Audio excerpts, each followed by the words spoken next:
Well, that doesn't look good.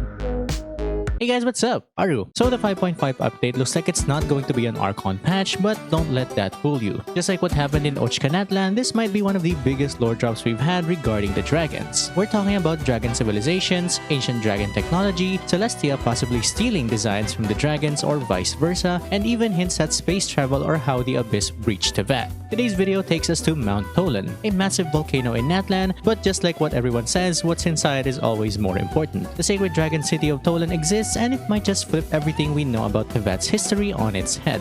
That and everything we can expect to see in the upcoming 5.5 patch based on the special program. Let's get started. At first glance, Mount Tollan just looks like an active volcano that we've seen since 5.0, except something doesn't add up. Instead of having lava, its peak is covered in clouds, and its eruptions seem too precise and too controlled. Turns out Tollan might not just be a mountain, rather a gateway to a dragon city. A secret city that isn't buried inside it, it's hidden within the clouds above it. Either this dragon city domain is some crazy advanced teleportation tech, a hidden sky city like Chaska's quest, or something even weirder. Considering Natlan was an entire sub-area, the dragon city might just be floating above the clouds over Natlan. But considering the volcano erupts on a fixed timer in-game, it feels less like a natural disaster and more like a security system, albeit a malfunctioning security system, and whatever's inside was never meant to be found. Rather sealed away, never to be unlocked again. Living inside a lava-spewing mountain sounds like a terrible idea unless you're built differently.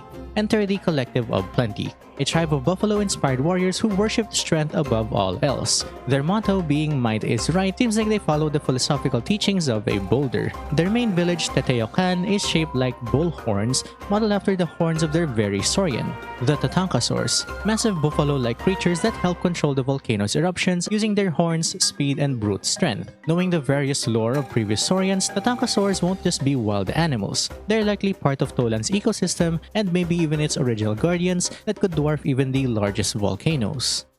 As usual, new patch, new characters.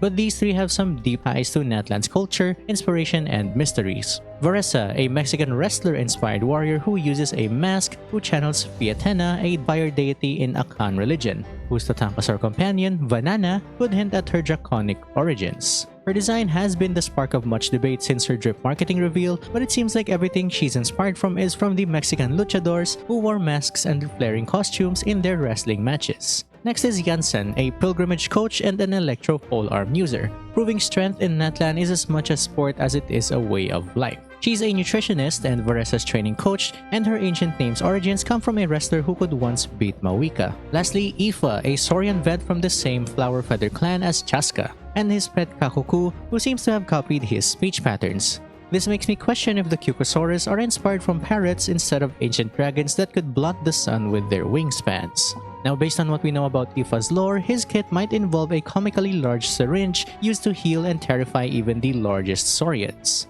With the last tribe finally revealed, it also seems like we can finally get a grasp of all of Natlan's people's lore and what exactly each tribe was inspired from. And now for the biggest reveal of the patch, the sacred city of Tollan seems to be located inside of the volcano itself, but there's also a set of clouds right above Mount Tollan. So what if instead of a dragon domain, it's a floating city hidden right above the Collective of Plenty? Something interesting about the sacred city is that its logo looks surprisingly similar to Celestia, which raises a huge question. Did the dragons copy Celestia? Were they trying to create their own divine realm after they lost and reclaimed part of their rule? Or did Celestia steal the dragons' architectural style when the primordial one defeated the Dragon Lords? To make things even weirder, Tollan doesn't have a normal day and night cycle. Instead, one half is bright and the other is dark, as if it's forever stuck in a sunset, just like what happened in Natlan's flying island, the Tonatiuh. This may suggest an artificial sun and moon system that the dragons also used, just like modern-day Teyvat and Enkanomiya's sun chariot. So what if Celestia wasn't always in charge long ago? If you're a lore player, then a hole in the sky of a dragon city might have raised a lot of questions for you as well. But I think that Tollan wasn't abandoned or it didn't pierce the sky, it was attacked by the Abyss. The same holes in the fake sky are found in Tollan's ruins, meaning these weren't from the dragons piercing the sky with spaceships, rather something attacked them from the outside and destroyed the city. That means that Tollan might have been caught in a crossfire of three major forces. Celestia's punishment, possibly from using shuttles of Odara, which are javelin-shaped divine weapons that could pierce the fake sky dome, basically dragon spaceships. The other is the Abyss, brought into Teyvat by the Dragon King Nibelung, corrupting the dragons. Or it was because of both. If Celestia realized that Tollan was falling to the abyss and getting corrupted, they might have destroyed it to stop the spread, using celestial nails on the Dragon Kingdom to cleanse abyss filth. Either way, Tollan wasn't just another battlefield, it was a direct target of an attack. Now at the center of all of this, a sealed structure pulsing with energy, which later turns golden after we purge the abyss. The way this abyss corrupted area would be cleansed is likely through the use of flaming orbs that we find in Tollan, and we seem to be gathering 6 of these orbs to cleanse the abyss sealed structure in whatever this abyss-filled place is. The pyro laser beam that broke the abyssal seal is also similar to the power that Mawika used to fight Gosoithoth, but this time there's 6 of it. This could be either of 3 things: Tollan's core secret source power, the remnants of its artificial sun, or the last piece of the pyro dragon's power, which is likely a dragon heart, considering what we've gone through with the little guy in the world quests. All of which are key items that the dragon sage Wahaklahun Ubakan would want after leading us here. And if our little Saurian companion plays a role in restoring it along with the Flame Lord's blessing, then it would mean that these chosen dragons are the Flame Lord's descendant or the heir to the Pyro Dragon's revival, which could explain what happened with Nuvolet and how he became a human dragon. Inside a ceremonial stadium, we see a dragon statue resembling Ishlel, the sealed dragon from beneath Natlan. If one dragon was sealed there, then how many were imprisoned in Tollan and by extension across Natlan? Huhulaha was mentioned as a lost colleague of rulership, so there could be more of these officers sealed around Natlan. Inside one of the structures that carry the phlogiston orbs, you can also see dragon-like apparitions that look like they're made out of phlogiston. Ishlel also speaks of the fall of the Moon Sisters and the rise of the Dragon Kingdom because of it, so we might also find out more about these sealed dragons and their knowledge of the Moon Sisters as well. Moving on, the final bosses of 5.5 are only secret source constructs, but one of the bosses seems like it can be combined to form a bigger boss overall. First is the Dragon Serpent statue, a creature created in the depths of a geothermal fissure in an attempt to restore an ancient race. But all that remains is a senseless beast that acts solely on instinct. Similar to the lava monsters, it's also weak and afraid of pyro element despite it being a form of fire. Now these lava avatars once lived in the sacred Mount Tollan during the Dragon era, similar to the Oceanids in a simpler connection, but these guys originated from the primal phlogiston of the world, which was the original energy source of Teyvat. Next are the secret source dragon idols, machines likely built to roam around and maintain Tollan and aren't real dragons. However, it would imply that these dragon idols were maintenance drones used to keep Tollan barely running. Its functions are quite similar to the transport system train in Simulanka as well. And these orbs looking like stars might not be a coincidence either.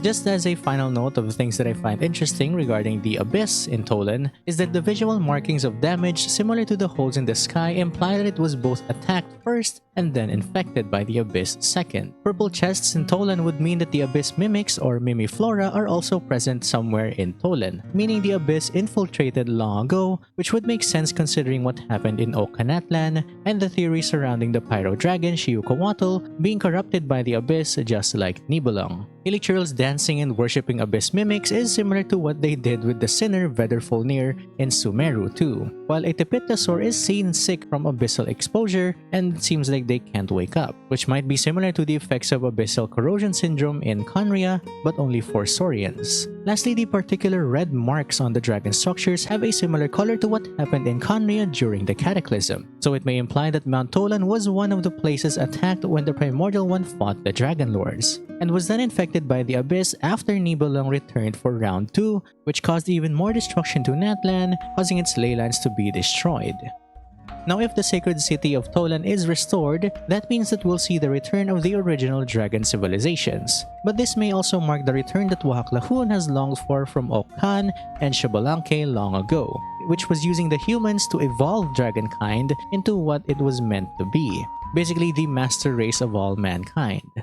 Moving on to some mini theories, if Dainsleif returns in 5.6 focusing on Natlan, the story might possibly be linking Khaenri'ah with the dragons. We might know more about the full-scale war between the remnants of the old world dragons and Celestia as well. But that won't likely happen since the previous Dainsleif quest was still in Sumeru, and focused solely on the Abyss Orders' movements. which Natlan didn't have since it was being invaded directly by Gasoithoth, and it seems like Fontaine was having its own problem with the Abyss, different from Dainsleif's motives.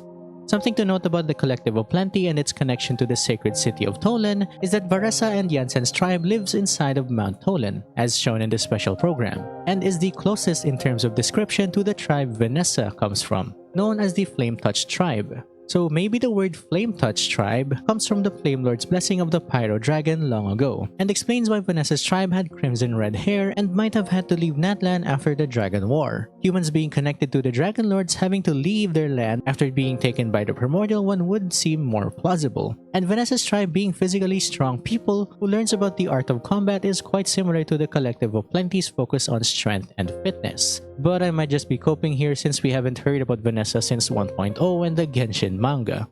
And there we go, pretty much everything I think I've uncovered about Mount Tollan, the Sacred Dragon City, and the hidden history of Natlan in one massive lore deep dive of a video. If you enjoyed this type of video and want to see more, do leave a like, comment your thoughts, and consider subscribing and hitting the bell to see more of my content. I'll be covering the lore of the Sacred City once the patch releases in a future video, so be sure to wait for that too. Along with the release of Moon lore and the Dragon lore, it really does feel like I'm piecing it together like a puzzle each patch, but trust me, we're gonna break it all down piece by piece. Now with that said, I really do appreciate you guys sticking around and theorizing with me and diving into these insane, weird world of hidden history. Now, that's gonna be it from me. I'll see you guys in the next one, yeah?